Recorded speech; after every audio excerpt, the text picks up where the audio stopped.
를 들려드리려고 이렇게 사연을 보내게 되었습니다. 저는 다 큰 자식이 있는 아줌마입니다. 생활형 편이 넉넉하지 않았기에 자식들 정말 힘들게 키웠습니다. 남편과 저 모두 직장 생활을 하고 있던 직장인이었습니다. 남편이 사업을 시작하기 전까지는 못 살지 않았어요.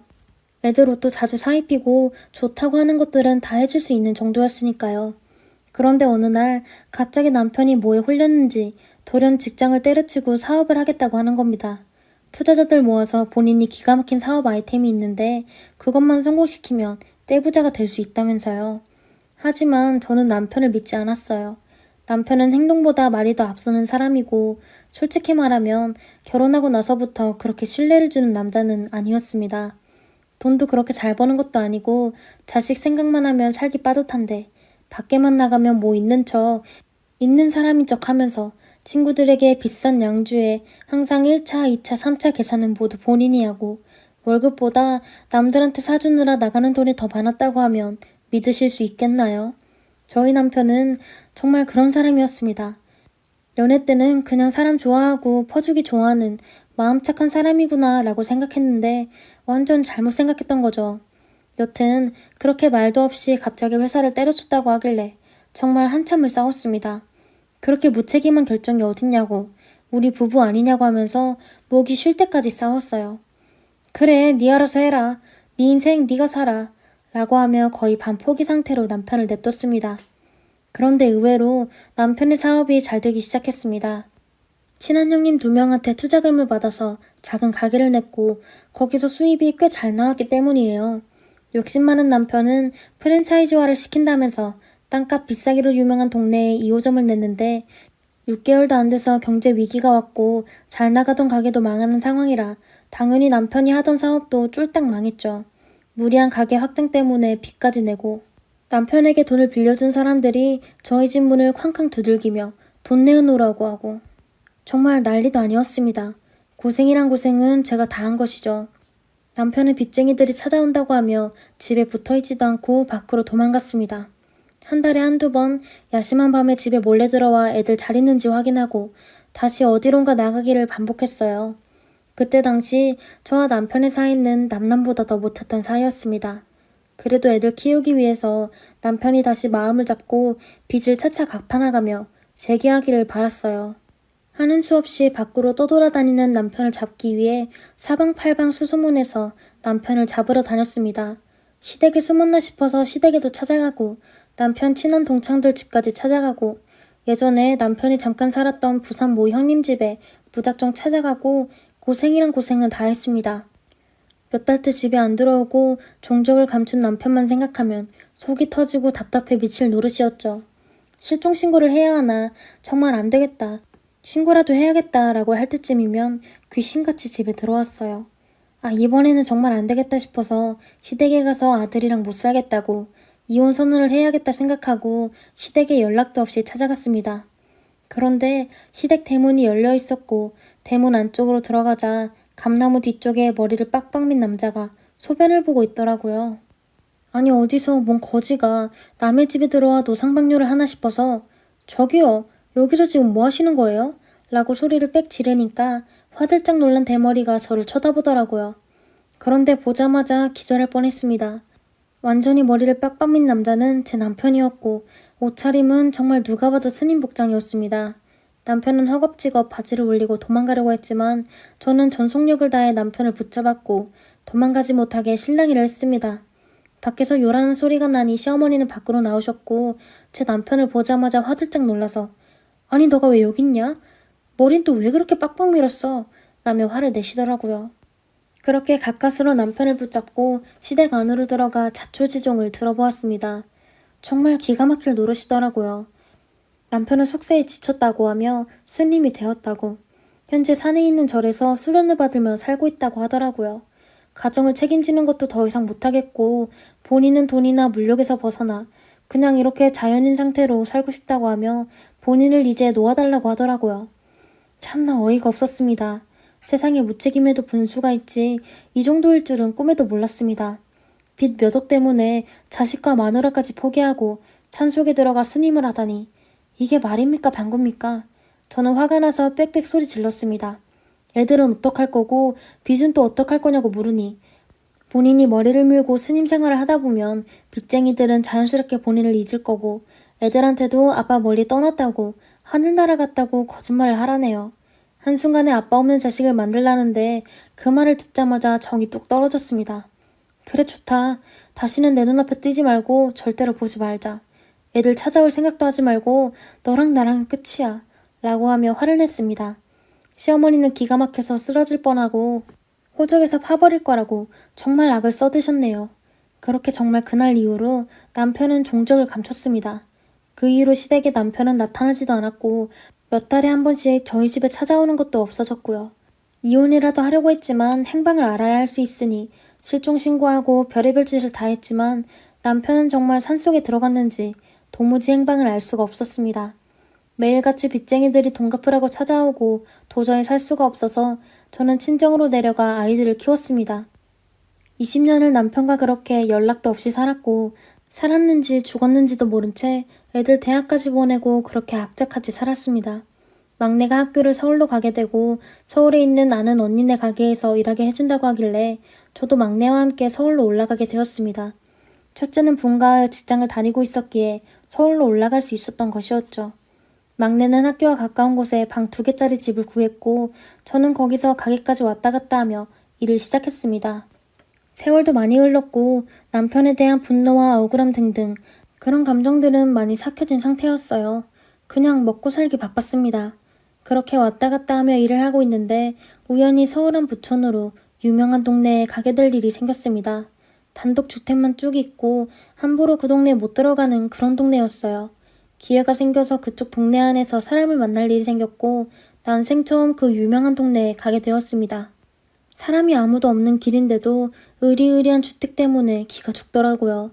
괜시리 눈치 보게 되고 그렇게 발걸음을 빨리 움직여 약속 장소까지 가고 있었습니다. 이런 집에는 누가 살까? 로또 당첨돼도 못 살 것 같은데 이런 생각을 하고 있던 중 굉장히 으리으리한 대저택에서 사람이 나오는 겁니다. 나이는 한 어리게 보면 20대 후반, 많아봐야 30대 초중반으로 보이는 여자가 나왔고 그 뒤에는 웬 빡빡이 아저씨, 스님 복장을 하고 있는 남자가 따라 나오는 겁니다. 앞서 나온 여자도 전통 한복, 개량 한복 같은 걸 입고 있었던 상태였고요. 저는 본능적으로 남편을 생각을 하면서 굉장히 기분이 불쾌해졌습니다.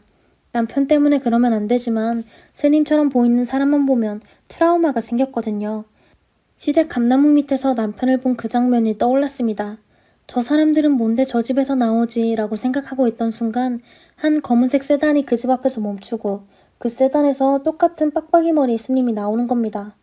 아니 스님이 사는 곳인가 어느 스님이 저렇게 좋은 곳에서 라고 생각을 하던 찰나 그 검은색 세단에서 나오는 스님의 귀가 제 남편과 똑같은 귀였습니다. 남편은 귀가 엄청 크고 뾰족해서 한눈에 봐도 남편의 귀라는 걸 알아볼 수 있었습니다. 남편은 그 스님들 어깨를 툭툭 치고 뒤를 돌아보며 저와 눈을 마주친 순간 저는 너무 놀라서 악 하고 소리를 질렀어요. 제가 소리를 지른 이유는 세단에서 나온 남자가 20년 전 종적을 감춘 제 남편이었기 때문입니다. 너무 놀라 소리를 질렀고 남편도 제 얼굴을 보며 엄청 놀라더군요. 저는 바로 남편에게 달려가 말했습니다. 당신 뭐야? 당신 대체 20년을 애들도 내팽개치고 뭐하고 살았던 거야? 제정신이야? 당신이 그러고도 사람이야? 애들 대학생 될 때까지 얼굴 한번 안 비치고 심지어 지 부모까지 버린 당신이 사람이냐고 라고 말을 하니 남편은 누구세요? 누구신데 소란이세요? 라고 하며 저를 모른 척 하더라고요. 이미 표정에서는 제가 누군지 다 안다는 게 드러났는데 으리으리한 저택에서 나온 그 남자와 여자 2명은 절 붙잡고 어디서 하늘 같은 우리 대스님한테 큰 소리야 라고 하며 저를 막 밀치고 제지하고 난리가 났습니다. 남편은 저를 모른 채 하고 그 으리으리한 대저택으로 들어가려고 하길래 저는 정말 목이 터져라 소리를 지르며 사람 살려요. 누가 경찰에 신고 좀 해주세요. 20년 전 사라진 내 남편이 날 모르는 척하네. 저 사람 잡아. 라고 소리를 지르고 그 대문을 온몸으로 막았습니다. 손이 붙잡혀 신고할 수 없는 저 대신 누군가 다행히 경찰에 신고를 해주었고 경찰이 왔습니다. 저는 경찰에게 말했죠. 수십 년 전 실종 신고한 남편을 찾았다. 내 핸드폰에 있던 사진들을 확인해봐라. 여기 애들 사진도 있고 20년 전에 남편이랑 찍은 사진도 있다. 귀를 봐라. 이런 모양의 귀는 대한민국의 내 남편 딱 하나뿐이다. 목 뒤에 톡 튀어나온 점도 똑같다고 막 소리를 질렀습니다. 결국 남편이 진정하라고 하며 본인의 정체를 인정했고 동네에서 소란 피우는 걸 막기 위해 저와 함께 경찰서로 향했습니다. 저는 남편에게 도대체 왜 우리 가족을 버리고 스님이 된 거냐? 아니 정말 스님이 됐으면 모르는 건데 당신 독실한 크리스천 아니냐? 이게 말이 되는 상황이냐? 그리고 스님이 무슨 이렇게 대한민국에서 손에 꼽히는 부자 동네에 사냐? 라고 말하며 따졌습니다. 알고 보니 남편은 형제의 횡령 비슷한 혐의로 고발을 당한 상태였고 남편이 스님이 된 이유는 돈 때문이었습니다.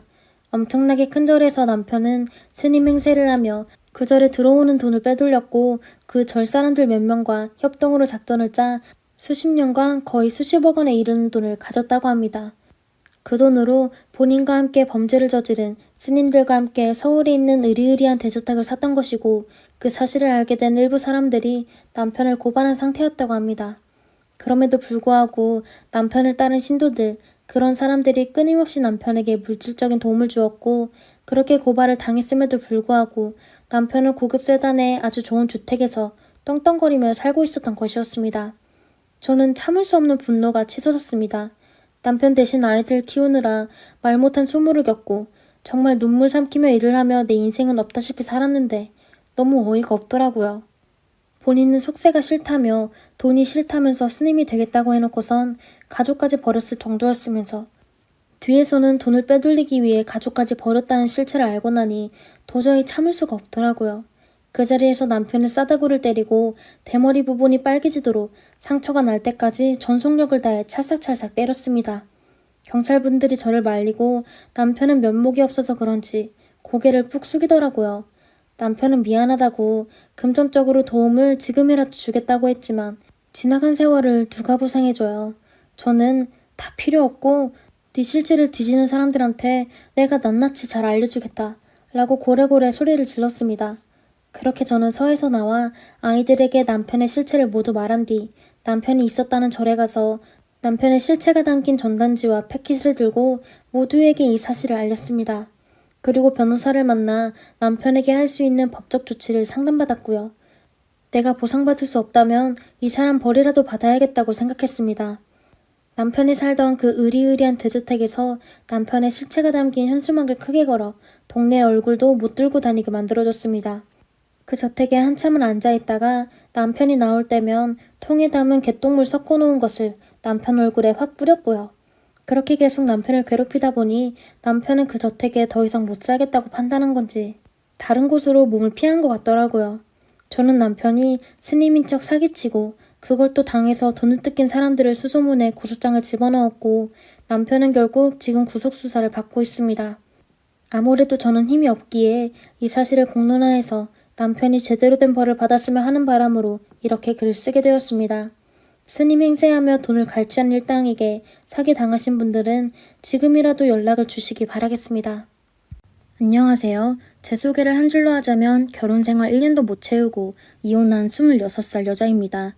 제가 좀 어린가요? 하지만 결혼 후 받았던 갖은 고난과 핍박 등 사연도 많습니다. 원래 페이스북을 포함한 어떤 SNS도 하지 않았는데 연애 때부터 결혼, 그리고 이혼을 하게 된 과정까지가 너무 허탈하고 많은 생각이 들어서 한번 써보려고 이곳에 가입해버렸습니다. 주변 사람들에게 이래저래 말할 수도 없는 성격이라 익명으로나마 속풀이 좀 할게요. 제 이야기 좀 들어주실래요? 제가 25살에 남편하고 결혼을 했습니다. 혹시나 일찍 결혼해서 혼전 임신 생각하시는 분들도 계실 테지만 혼전 임신 그런 건 전혀 아니고요. 그냥 제가 너무 어리고 세상 물정 모르고 멍청해서 결혼을 결정했던 것 같습니다. 남편은 저보다 7살이 많습니다. 뭐가 그렇게 좋았던지 이 남자 아니면 안 될 것 같고 평생 살겠다는 생각을 해서 결혼까지 하게 됐네요. 지금 생각하면 정말 콩깍지가 쓰였었다고 후회를 하지만요. 저는 흔히 말하는 금수저까지는 아니더라도 은수저 되는 부모님 밑에서 자랐습니다. 사업하시는 아버님 덕에 남들보다 좀 더 풍족하게 지냈다고 생각합니다. 제가 외동딸이고 남들보다 조금 체구도 작고 어렸을 때부터 잔병치레도 많았던 탓에 부모님은 저에게 아낌없이 모든 것을 해주려고 하십니다. 그렇다고 제가 버릇없는 행동을 해도 가만두셨던 것은 아니고 예의 예절 중요시하며 바르게 자랐다고 생각합니다. 대학교를 입학했으나 하고 싶은 일을 찾아 자퇴를 결심했을 때도 제 편에 서서 다른 배움의 길을 열어주시고 제 명의로 되어 있는 작은 가게도 차려주셔서 하루하루를 즐겁게 보냈습니다. 이렇게 제 이야기를 존중해 주시는 부모님 덕에 마찰 한 번 없이 착하게 자랐습니다. 남들처럼 연애도 하고 지내다가 현재 남편을 만나게 되었습니다. 당시 23살이었던 저는 어린 또래만 보다가 30대의 남편에게서 어른스러움을 느끼고 기대고 싶어서 결국 결혼까지 결심을 했습니다.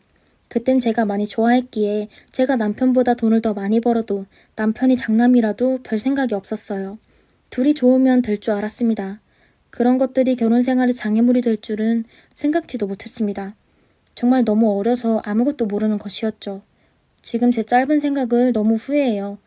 저희 부모님 하나뿐인 딸이 시댁에서 고생할까봐 예단, 혼수 뭐 하나 빠지지 않게 해주셨고 심지어 남편이 집 해올 때 부족한 3천만 원을 이자 없이 주셔서 매달 100만 원씩 드렸습니다.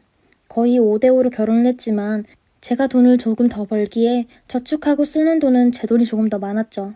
상견례 자리에서도 시부모님은 크게 나쁜 내색 없으셨고 그렇다고 치켜 세울 만큼 좋은 분들도 아니셨지만 크게 볼일 없다고 생각한 게 실수였습니다. 고등학교 교사라는 누나분은 하나부터 저를 가르치려 들고 시부모님들은 어려서 모른다며 무시하셨으며 매일같이 저를 불러 일을 시키려고 하셨습니다.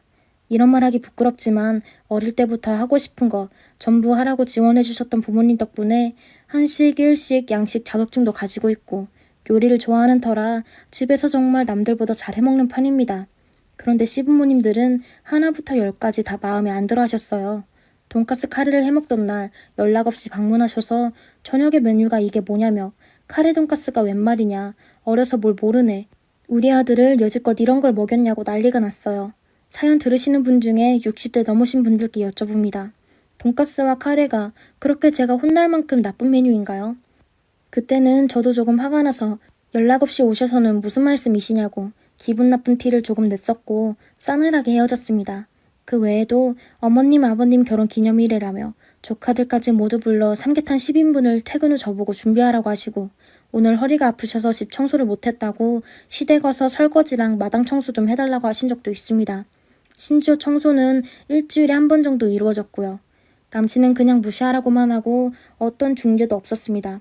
처음에는 무시하라고 하는 것이 저를 두둔해준다고 생각했어요. 하지만 늘 같은 상황에서도 무시하라는 말을 일관하며 어떤 해결도 해주지 않고 오히려 네가 참으라고 하는 남편이 참기 힘들더라고요. 점점 이 부분이 가장 서운해지더라고요. 또 한 번은 이런 적이 있습니다. 저희 아빠가 정비공장을 운영하시는데 규모가 꽤 됩니다. 직원분들도 많으시고요. 그런데 어느 날 시아버지가 저한테 말도 없이 아빠를 찾아가셔서 차 수리를 맡기시고 온 적도 있고요. 아빠가 사장이다 보니 이리저리 거래처 방문할 일도 많아 정작 공장에는 직원분들만 계시는데 직원분들께 아빠 이름을 말하며 호통치시고 차만 맡겨놓고 계산도 없이 오시고 부품이 좀 낡은 것이 아니냐며 외상으로 새 것으로 갈아달라고 하신 적도 있습니다. 저를 막대하시는 것도 너무 속상한데 부모님에게까지 민폐를 끼치시니 정말 너무 부끄럽고 화가 났습니다. 심지어 저희 아빠는 제가 부끄럽고 죄송한 마음이 들까봐 저한테 말도 안 하고 2-3번 정도 요구를 들어주셨대요. 남편 이놈도 알고 있었으면서 저한테만 숨겼던 거예요. 결국 아빠가 자꾸 이러시면 곤란하다고 거절한 걸 가지고 시아버지가 저한테 곧바로 전화를 날려서 호통치셔서 알게 되었습니다. 그때 처음 그 상황을 듣고 까무러치는 줄 알고 남편한테 이야기를 했는데 남편이 알고 있어서 더 배신감이 들었습니다. 저희 부모님 성격이 정말 다정다감하시고 큰 소리 내는 거 안 좋아하시는 분들이라서 저한테 말도 못하고 그렇게 저 몰래 공짜로 차수리를 해주셨다고 생각하니 진짜 눈물이 나고 죄인이 이런 기분일까 싶었습니다. 결혼 잘못한 죄인이요. 엄마가 일본, 홍콩 여행 다니는 걸 좋아하셔서 제가 대학 자퇴하고 처음으로 아르바이트를 해서 번 첫 월급을 몽땅 털어서 부모님 제주도 3박 4일 보내드린 적이 있습니다.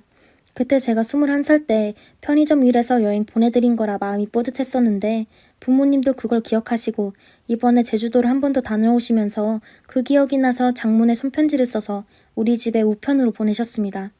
부모님은 손편지를 가끔 써주시는 다정한 분들이세요. 그런데 그걸 남편이 보고 난리가 났던 거예요.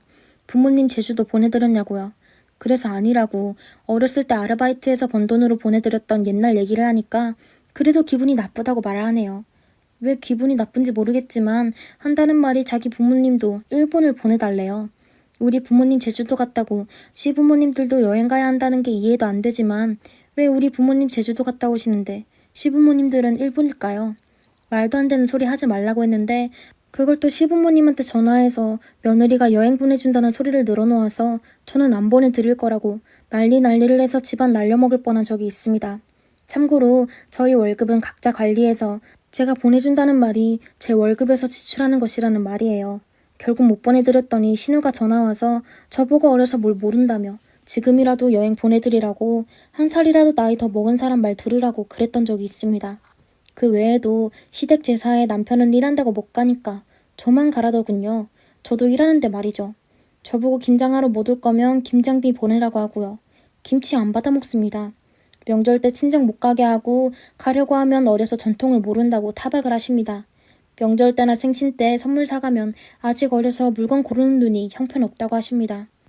또 보통 떡국을 할 때 멸치나 고기로 육수를 내어서 하는 걸로 알고 있습니다. 어느 날은 저한테 10인분의 떡국을 끓이라고 하시더군요. 10인분은 한 번도 끓여본 적이 없지만 떡국은 나름 자신이 있어서 정성껏 준비를 했습니다. 그런데 어머님이 맛을 보시고는 난리가 났고 이게 식당에서 조미료 넣은 떡국이지 어디 손님을 대접하냐고 하시면서 10인분 양을 다 버리시더라고요. 저 당연히 조미료 하나도 안 넣었고요. 알고 보니 시어머니 방식은 참기름 넣고 맹물에다가 떡국을 끓이시더라고요. 저는 사실 못 먹겠더라고요. 어머님의 떡국 스타일이 이해도 안 가고 맛도 없지만 설사 제 스타일이 맛없다 하시더라도 한 번쯤 귀엽게 봐주시면 좋을 텐데 그렇게 면전에서 음식을 다 버리시고 두고두고 이야기하시니 저를 구박하고 싶으셔서 그러는 것밖에 느껴지지 않았습니다. 이거 말고도 말도 못할 정도로 많은 이야기가 있었네요. 또 결혼하자마자 저는 임신 문제로도 많은 구박을 받았는데요. 사실 어쩌다가 제가 결혼을 일찍 했지만 나이가 어리니 임신은 나중에 하고 싶었습니다. 그런데 결혼 2달째부터 임신 언제 하냐, 아들을 갖기 위해 노력하고 있냐부터 몇 명 낳을 거냐, 부부관계는 하고 있냐 등등 어린 제가 감당하기 어려운 간섭들로 지나치게 다가왔습니다. 처음에는 잘 안 된다는 식으로 일관했고 남편도 어물쩍 넘어갔지만 점점 어머님의 간섭이 심해지자 남편도 그냥 임신하자는 식으로 말을 하고 저 혼자 외로운 싸움이 시작된 것 같더라고요. 결국 솔직하게 아이는 나중에 가지고 싶다고 말을 했을 때 정말 제 얼굴로 뭐가 날아오는 줄 알았습니다. 고래고래 소리를 지르시며 온갖 물건을 사방에 던지시질 않나. 시댁에 갈 때마다 스트레스였습니다. 심지어 누나까지도 연락이 와서 임신 잘 안 되면 보약이라도 먹으라든가 네가 매력이 없어서 부부관계가 잘 안 되는 거라고 해서는 안 될 말까지 듣고 여간 모욕스러운 것이 아니었습니다. 이렇게 결혼 생활을 하다 보니 하루하루를 눈물로 보내게 됩니다. 그동안은 부모님과 함께 살았던 저는 하루하루가 즐겁고 내가 하고 싶던 일을 하는 내 인생을 하고 있었습니다. 집에 가서 부모님 얼굴을 보는 것도 기쁘고 부모님과 나누는 대화 한마디 한마디가 행복하고 즐거운 기억이었습니다. 결혼 후에는 아침에 일어나 아침 준비를 하는 엄마를 돕는 것도 설거지하는 아빠를 말리며 웃음 짓던 일도 너무 그리웠어요. 부모님 목소리 들으면 눈물부터 나오고 목소리에서부터 제가 행복하지 않다는 것이 티가 나서 부모님이 마음 아파하실까봐 대화하기가 겁도 났습니다. 엄마 아빠 가슴에 못 박는 일은 절대로 하고 싶지 않았으니까요. 하루하루 살아가는 게 너무 힘들고 일하고 집 와서 밥, 청소, 시댁 안부 전화 제 시간은 단 1분도 없는 것 같은데 집에서 게임만 하는 남편을 보면서 어느 날 결심했었습니다. 제 일을 찾기로요.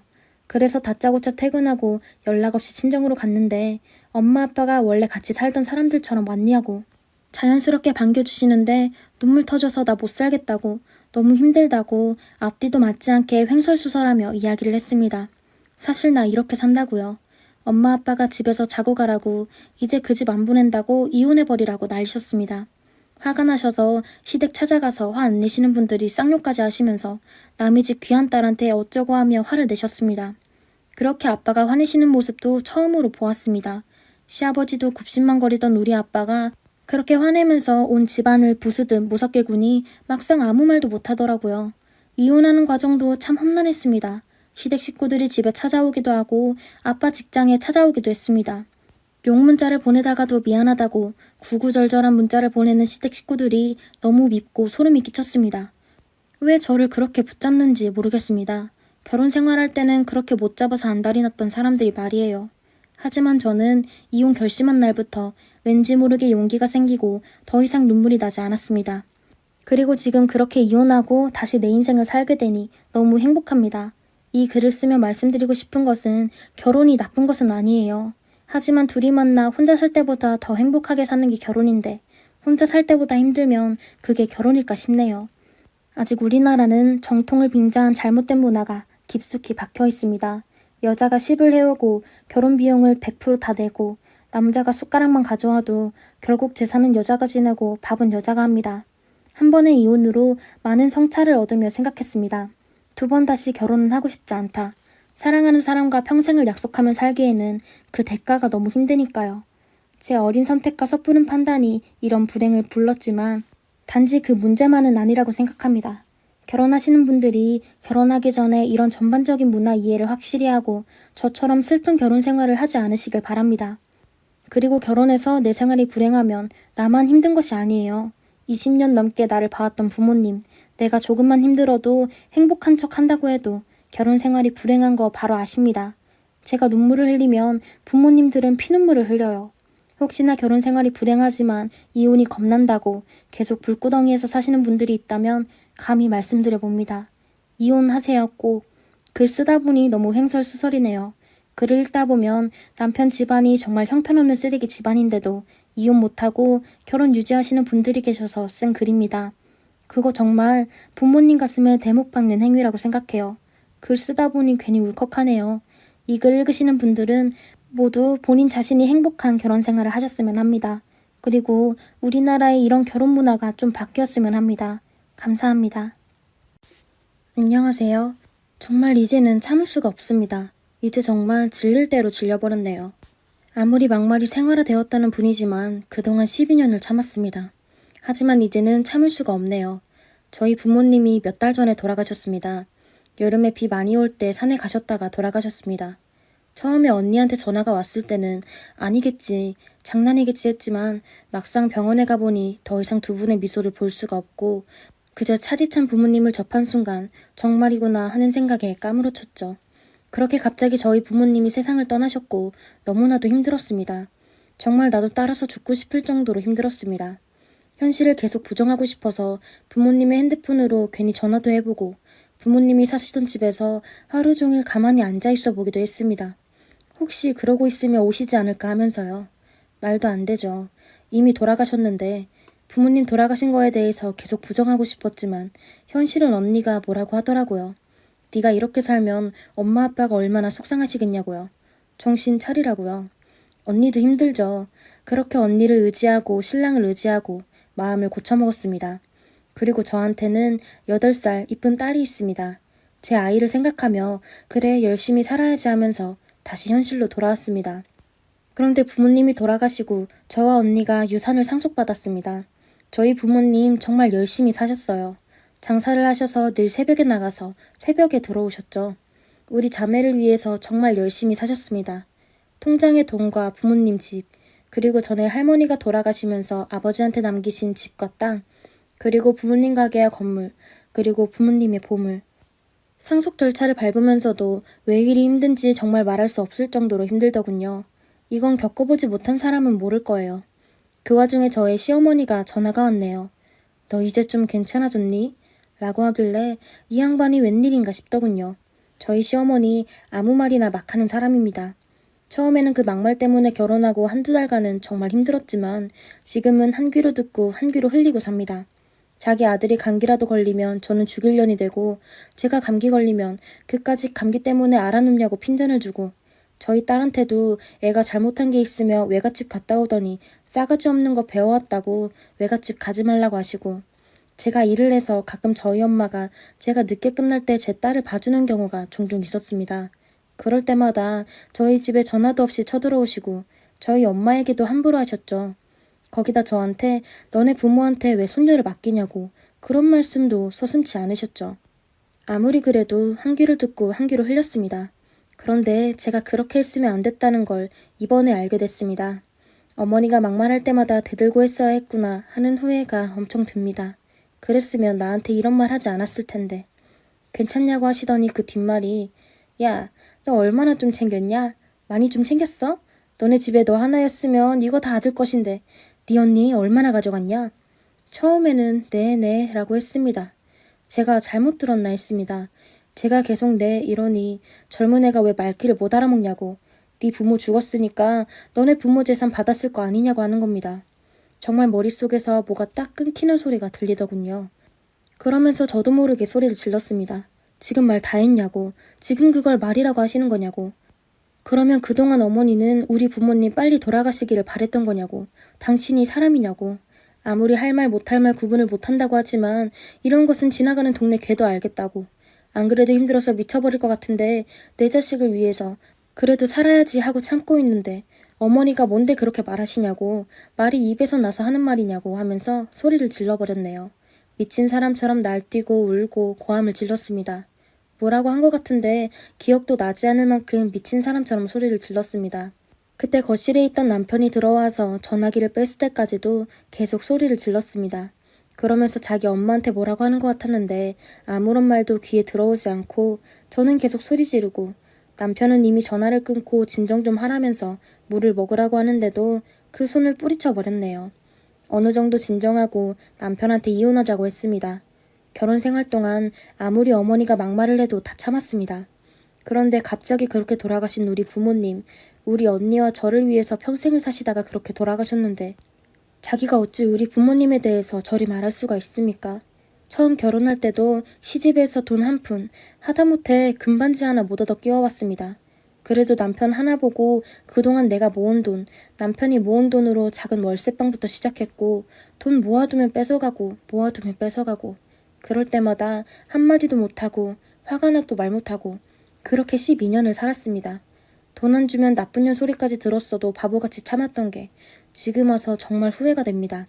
차라리 그럴 때마다 난리치고 했으면 돌아가신 저희 부모님에 대해서 저렇게 말했을까요? 못난 저 때문에 돌아가셔도 저런 사람한테 막말 듣게 한 제가 불효녀 같습니다. 남편은 이성을 찾으라고 하지만 그딴 소리는 이성이란 자체가 없는 자기 엄마한테나 하라고 했습니다. 이제 더 이상은 이렇게 못 산다고. 분명 당신 엄마는 내가 이혼하자고 했다는 소리 들으면 본인이 잘못해서가 아니라 자기 부모 죽고 돈 좀 생기니까 그런다고 하겠죠. 안 봐도 화납니다. 가서 당신 엄마한테 우리 이혼할 거라고 말하라고 했습니다. 나는 내 부모님한테도 무슨 년 소리 한번 들어본 적 없는데 시집 와서 별소리 다 듣고 살았다고 이제 한계입니다. 저희 언니한테 얘기하니 저희 언니 제가 힘들고 할 때도 버팀목이 되어준 제 언니가 통곡을 했습니다.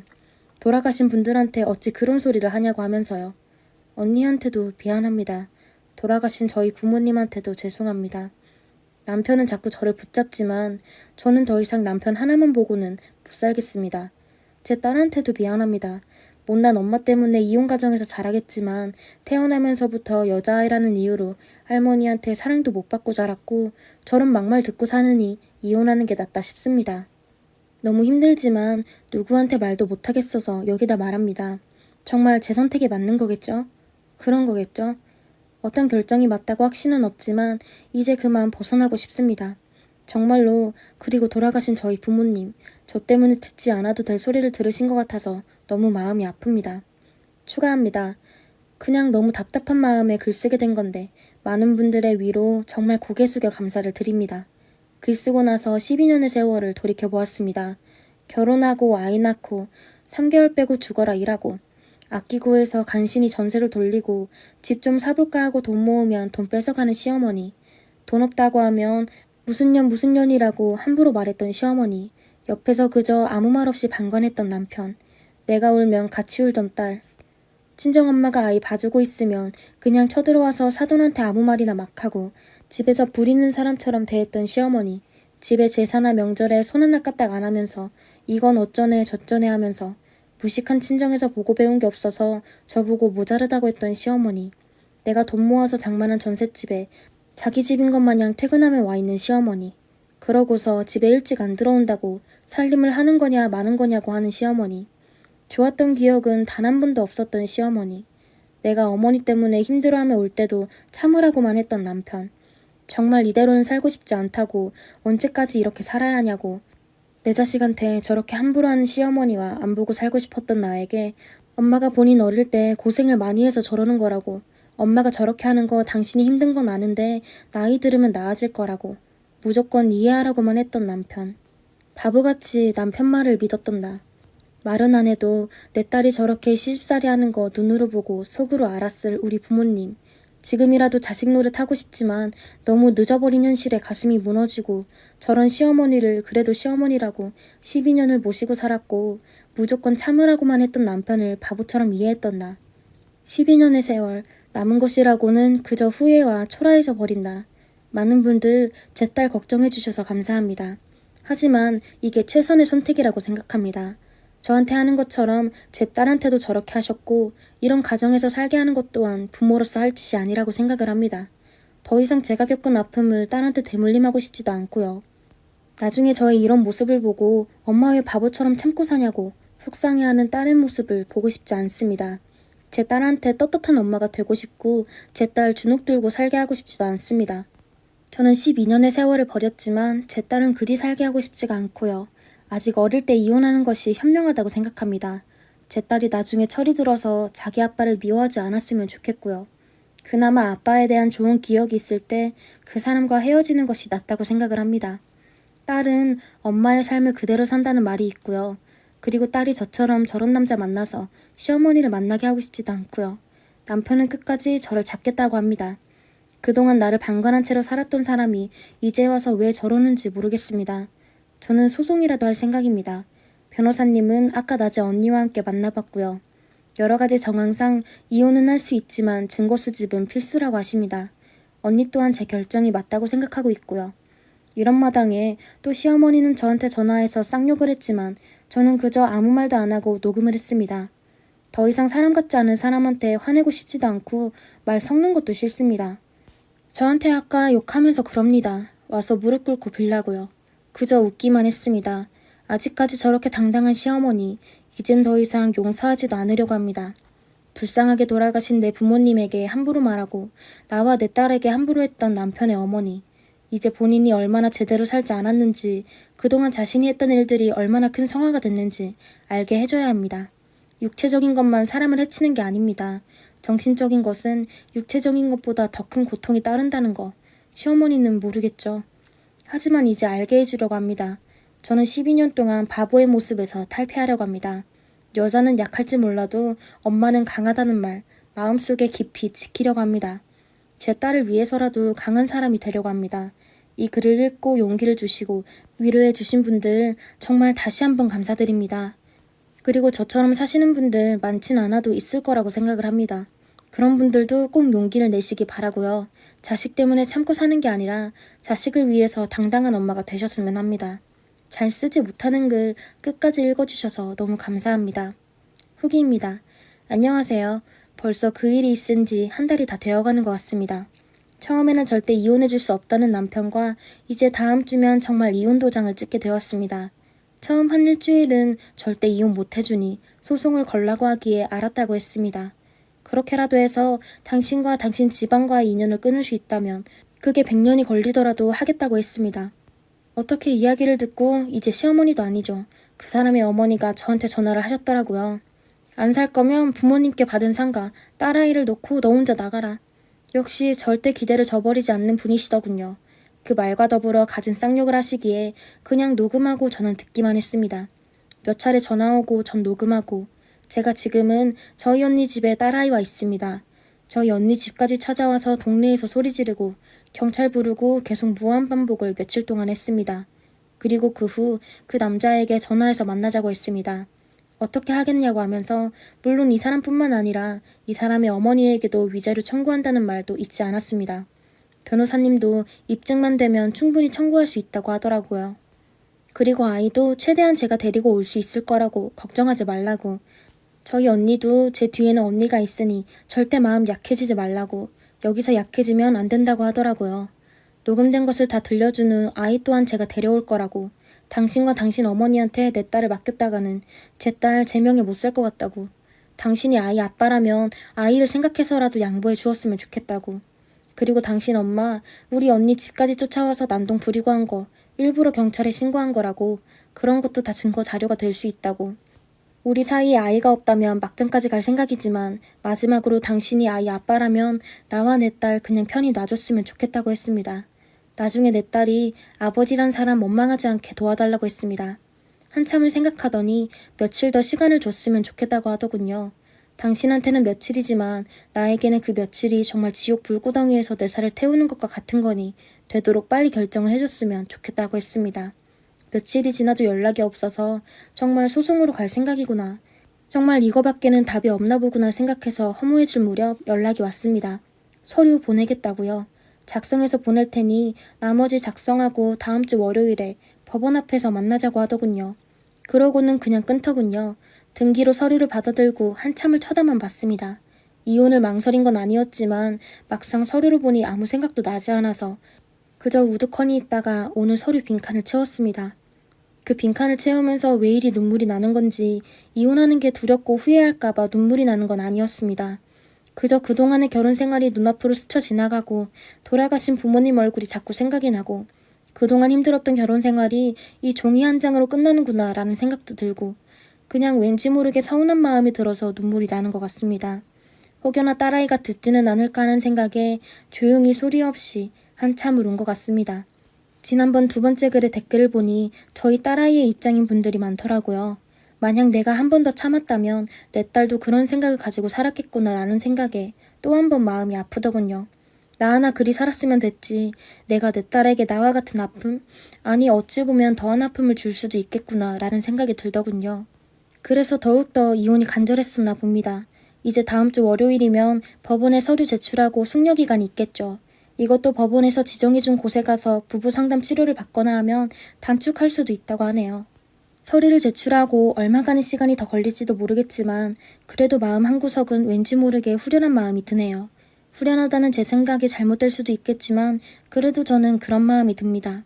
많은 분들이 걱정을 해주셔서 저에게 많은 위로와 도움과 용기가 된 것 같아서 마지막으로 한번 글을 쓰는 겁니다. 저와 제 딸 걱정을 해주셨던 분들 정말 잊지 않을 생각입니다. 이제 모든 게 끝나고 저와 제 딸 멋지게 새 인생 한번 살아볼까 합니다. 저도 저지만 이제 제 딸 정말 행복하게 해주고 싶은 마음이 간절합니다. 저에게 도움 주셨던 많은 분들 정말 마음속 깊이 진심으로 감사드립니다.